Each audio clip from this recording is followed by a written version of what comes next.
Hey folks, Brendan here from Blue Light with another video and podcast to help support you through the police recruitment process. Now in this video and podcast I'm going to talk to you about seven things that you must not say, you must never say at your police recruitment interview. These are things that I've discovered over the years that people keep doing, they're mistakes that people keep making. I'm going to highlight the key 7 to you to ensure that you don't do these things in the future.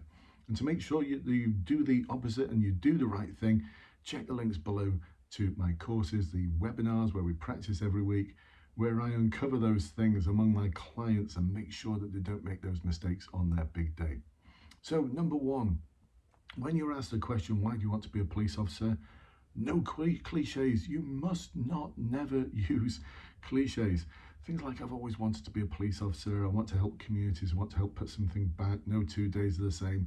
I know there's guidance out there that says you should be saying things like that, but can I share with you, I know interviewers, I used to be an interviewer, and whenever anyone came out with anything like that, I'd just tune out and I'd switch off, because it's just a bunch of cliches. It tells me nothing about you.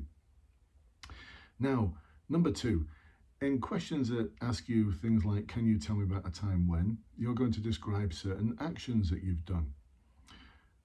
Never say what you did without backing it up with how you did it. So simply coming out with phrases like, I approached the person calmly and professionally. I worked collaboratively to build up a partnership arrangement with my colleagues.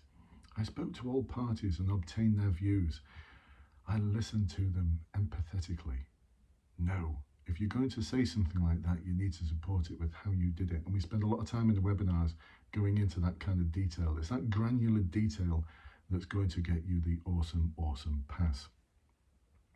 Number 3, CVF buzzwords. I know there's guidance out there that says make sure you use phrases from the competency and values framework, but can I share with you, if anyone comes out with a phrase like, let's just pick one at random from my copy of the competency and values framework, I communicated in a clear and simple language so I could be easily understood by others. Anyone who says anything like that, I'm going to go back to them at the end of the interview and say, so it's a really interesting phrase you used there about communicating clearly so you could be understood by others. How exactly did you do that? And I'm going to completely floor them. And the reason why I'm doing that is because I know that they've tried to buzzword me. No CVF buzzwords. I've had this on good account from officers all the way up to Chief Constable when I've interviewed them. Andy Cook from Merseyside Police, now Her Majesty's Inspector of Constabulary, this was the best advice he gave to everyone about interviews. It's not about how well you can demonstrate the CVFs, it's about how you can actually do the job, or how you can actually demonstrate in the future you'll be able to do the job.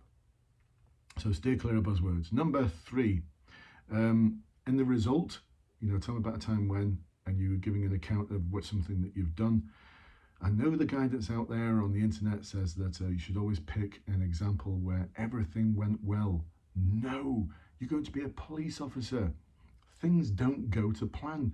Nothing ever goes to plan. Why? Because of people. I've been working in the sector for 37 years now. I know this to be true. Things never go to plan. If you try and tell me that whatever it was that you dealt with went perfectly, that everything you touched turned to gold, then you're giving me an example that either wasn't challenging or difficult enough, or you're not telling me the truth. Now, there's so many times in my one-to-ones and webinars, especially when people have been giving an example of where they challenged someone's inappropriate behaviour, and they talk about how they challenged this person's behaviour, and yes, they accepted everything I said and took responsibility for it, and yada, yada, yada, and I'm thinking, no, they didn't. And I've challenged them at the end and said, it never went anything like that, did it? I'll tell you how it really went, and I'll tell them, because I know what it's like to challenge someone's inappropriate behaviour. And they'll go, yeah, actually it did work out like that, but I thought I had to say everything and portray everything I did as being an amazing success.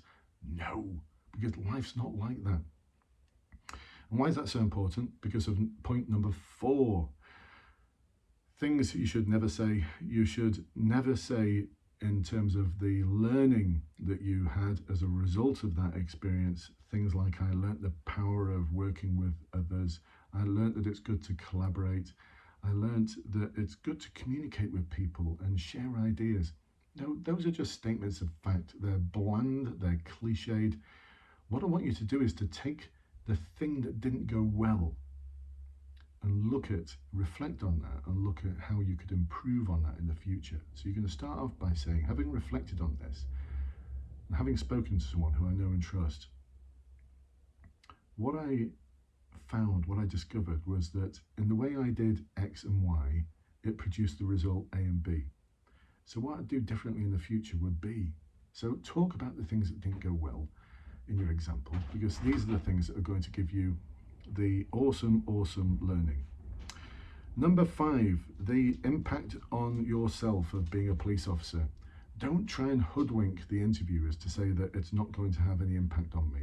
Anyone who turns around and say I'm going to be working shifts, I'm going to miss some parties, but it's not going to have an impact on me, well, you don't really understand what the role of a police officer is going to be.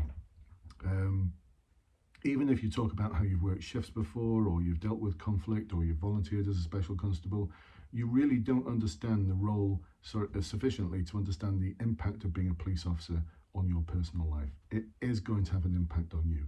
You are going to have some stresses and strains around mental health, but there's a way of answering this question so that it has a sort of happy ending where you can talk about the enormous pride that you're going to have in being a police officer.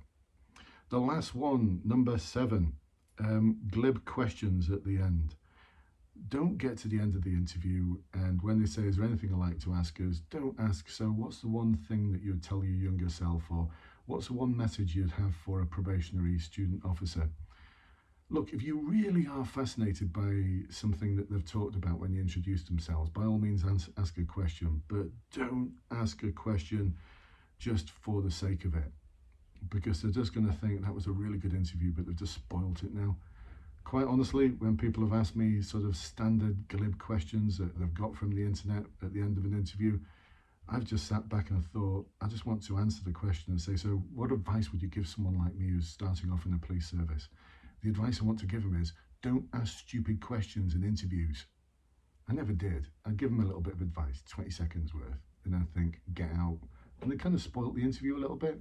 So unless it's a really authentic question, don't bother. So there you go, folks. 7 things you should never say at your police recruitment interview. I hope you've enjoyed this video, got something out of it. If you want to find out more about the services that I've talked about, check the links below. Come and join the Facebook group. Subscribe to my channel and don't forget to like this video. And I'll catch you with you next one, folks. Bye-bye for now.